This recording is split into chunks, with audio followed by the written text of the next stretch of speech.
Selamat berjumpa kembali Bapak Ibu, saudari-saudara umat beriman terkasih dalam Tuhan. Selamat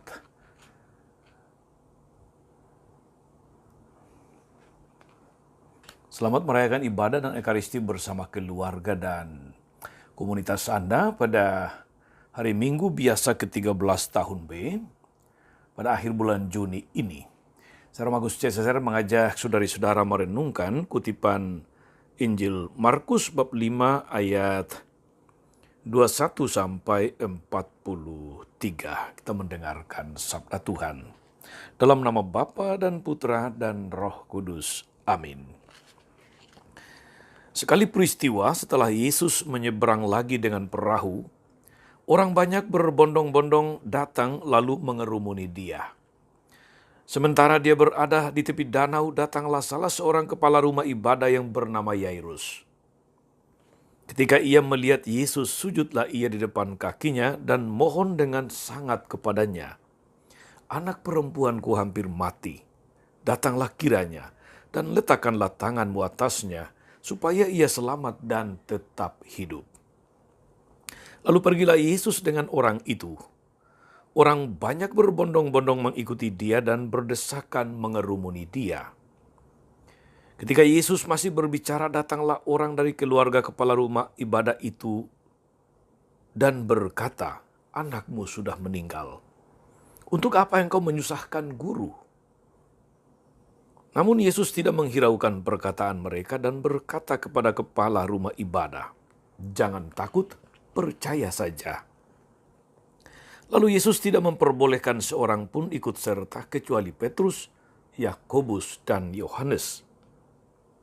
Saudara Yakobus, mereka tiba di rumah kepala rumah ibadah dan di sana dilihatnya orang-orang ribut, menangis dan meratap dengan suara nyaring. Sesudah masuk dia berkata kepada orang-orang itu, "Mengapa kamu ribut dan menangis? Anak itu tidak mati tetapi tidur." Namun mereka menertawakan dia. Semua orang itu disuruhnya keluar, lalu dibawanya ayah dan ibu anak itu serta mereka yang bersama dia masuk ke tempat anak itu.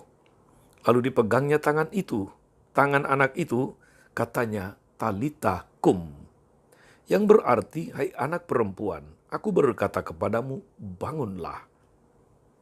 Seketika itu juga anak itu bangun dan berjalan, sebab umurnya sudah 12 tahun. Mereka semua sangat takjub. Dengan sangat dia memperingatkan mereka supaya jangan seorang pun mengetahui hal itu. Lalu dia menyuruh mereka memberi anak itu makan. Demikianlah sabda Tuhan. Bapak, Ibu, saudara-saudari umat beriman terkasih dalam Tuhan, ada seorang dokter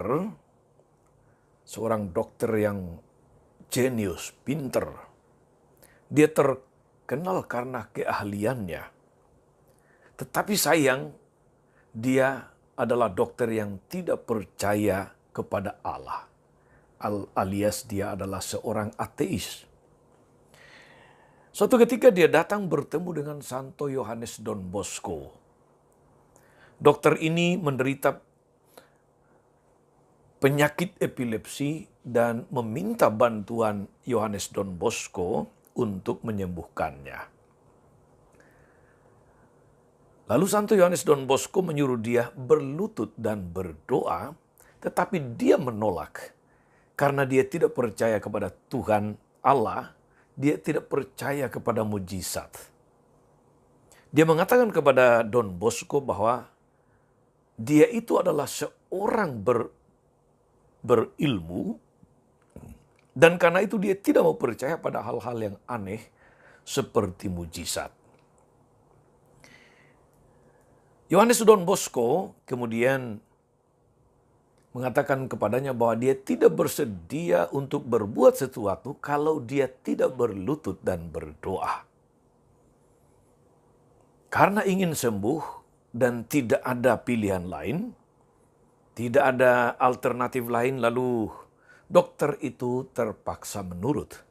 Dia berlutut dan membuat tanda salib.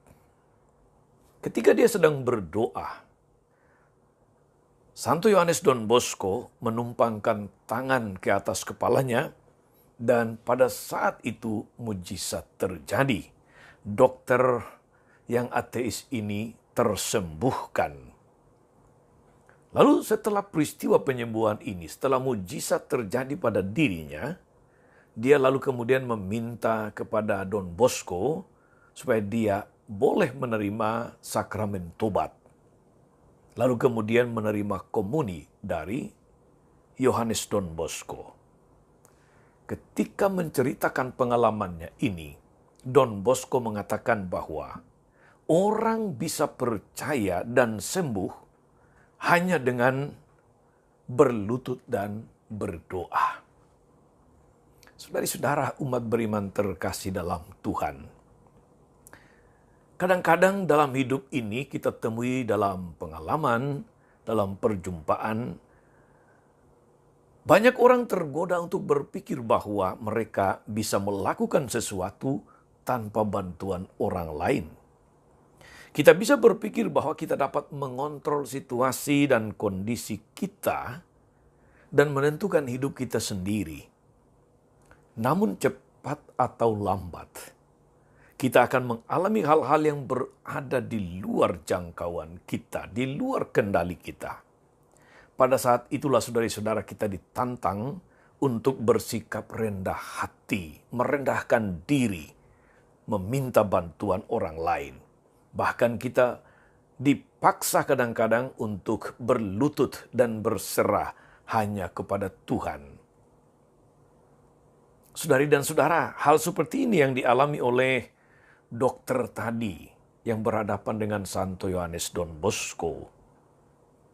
Dengan ilmu yang dia punyai, dengan kemampuannya sebagai seorang dokter, toh dia tidak dapat menyembuhkan dirinya sendiri meskipun dia bisa menyembuhkan, membantu banyak orang untuk sembuh. Dia dengan rendah hati harus mengakui ketidakberdayaannya meskipun pada awalnya sangat terpaksa karena tidak ada pilihan. Dia harus mengakui ketidakberdayaannya di hadapan Yohanes Don Bosco dan meminta bantuan orang kudus ini. Dan orang kudus, Yohanes Don Bosco meminta dia hanya untuk berlutut dan berdoa dan mujizat pun terjadi. Saudari dan saudara, umat beriman terkasih dalam Tuhan, hal yang sama terjadi dalam Injil hari ini. Ketika Yairus, seorang kepala rumah ibadah, dengan segala kerendahan hati meminta Yesus untuk menyembuhkan puterinya yang sedang sakit berat dan hampir mati. Artinya ada situasi yang benar-benar kritis, darurat, sehingga Yairus yang seorang kepala sinagoga, dia adalah orang yang bertanggung jawab atas penyelenggaraan liturgi ibadah di rumah ibadah. Karena itu tidak heran kalau dia termasuk tokoh yang sangat disegani. Ia adalah kepala rumah ibadah, kepala sinagoga, maka tidak mustahil dia termasuk orang yang tidak terlalu suka dengan ajaran-ajaran Yesus yang menurut dia menyesatkan.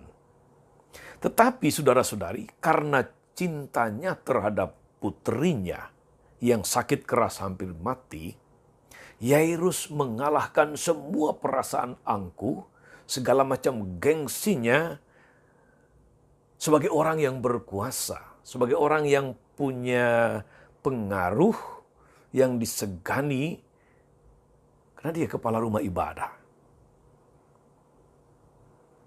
Dia tersungkur di depan kaki Yesus dan memohon dengan sangat, "Anakku perempuan sakit keras, hampir mati. Datanglah dan letakkan tanganmu atasnya supaya ia selamat dan tetap hidup." Seorang kepala ibadah, rumah ibadah, seorang pejabat dalam rumah ibadah, merendahkan diri, berserah supaya anaknya sembuh. Demi cintanya kepada anaknya, dia merendahkan diri. Saudara-saudara, apa yang dilakukan Yesus terhadap putri Yairus? Di mana mujizat kesembuhan anak itu terjadi. Padahal ketika mereka berangkat ke rumah Yairus. Di tengah jalan mereka berjumpa dengan orang yang mengabarkan bahwa tidak usah merepotkan guru karena anakmu sudah meninggal. Di sini saudara-saudari kita lihat Yesus tidak ingin membuat Yairus kehilangan iman dan harapannya kepada Tuhan. Karena itu dia berkata bahwa dia tidak mati, dia tidur. Maka dia meneruskan perjalanannya. Dan ketika sampai di rumah itu dia mendengarkan keributan dan seruan ratapan, tangisan. Karena memang anaknya sudah meninggal. Sekali lagi kita lihat Yesus mengatakan dia tidak mati, dia tidur. Dan mujizat terjadi setelah itu saudara-saudari, Yesus memberkati anak itu, menjamahnya dan dia bangkit. Lalu kemudian dia diberi makan. Saudari dan saudara umat beriman terkasih dalam Tuhan, dokter dalam cerita tadi, dia harus merendahkan diri. Sebelum Don Bosco mendoakan kesembuhannya. Demikian juga saudari-saudara, dengan Yairus, dia harus mengalahkan keangkuhan, gengsi jabatan, dan kemudian berlutut di depan kaki Yesus memohon penyembuhan bagi putrinya. Kesembuhan yang dialami oleh dokter tadi dan oleh putri Yairus adalah buah-buah dari penyerahan diri yang total kepada Allah. Penyerahan diri yang total kepada Allah itu ditunjukkan dalam tata gerak berlutut, berserah, dan menyerahkan segalanya kepada Tuhan. Penyerahan diri yang tulus saudara-saudari merupakan sikap yang tepat ketika orang mengalami kesulitan hidup, ketika orang mengalami sakit keras, ketika orang mengalami situasi-situasi kritis yang sudah di luar kendali manusia.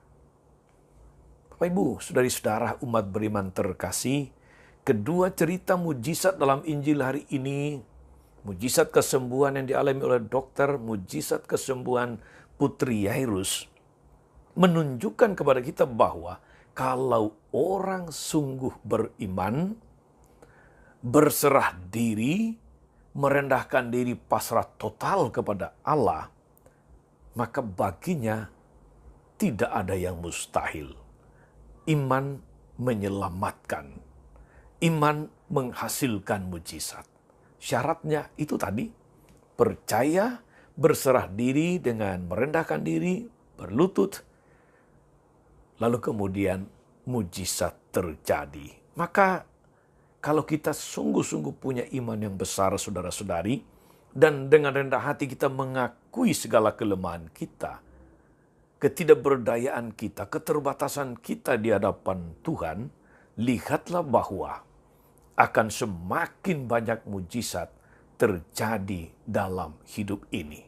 Ketika Anda punya iman, ketika Anda punya penyerahan diri yang baik-baik dan benar di hadapan Tuhan, mujizat pun terjadi. Iman menyelamatkan. Selamat melayani hari ini saudara-saudari. Semoga kita terus tetap percaya kepada Tuhan dan berserah diri kepadanya lebih-lebih dalam situasi-situasi batas, situasi-situasi kritis, situasi-situasi yang sudah di luar kendali kita. Jangan pernah malu untuk merendahkan diri di hadapan Tuhan. Sebab mujizat terjadi karena orang mampu merendahkan diri di hadapan Dia yang Maha Tinggi. Tuhan Yesus memberkati kita semua. Amin. Tuhan Yesus Kristus, kami bersyukur atas firman-Mu yang sungguh meneguhkan kami agar kami mempunyai iman. Iman yang berakar, iman yang kuat, yang mana dari iman itu kami boleh menjadi semakin merendahkan diri kepadamu, dan mujizat-mujizat boleh terjadi dalam hidup kami. Berkati kami, kuatkan kami dengan Roh Kudus-Mu, agar seluruh hidup kami senantiasa merupakan serah diri yang total kepada keagungan kuasa kasih-Mu, Kau yang hidup dan berkuasa sepanjang segala masa. Amin. Saudari-saudara sekalian, Berkat Allah turun atas saudara-saudara, atas mereka yang kita doakan atau kita janjikan doa, mereka yang sakit dan menderita, segala rencana, karya, dan pelayanan hari ini, Bapa dan Putra dan Roh Kudus. Amin. Tetap sehat, teruslah menjadi berkat. Jangan lupa like, subscribe, nyalakan lonceng notifikasinya. Salam 52, Tuhan memberkati.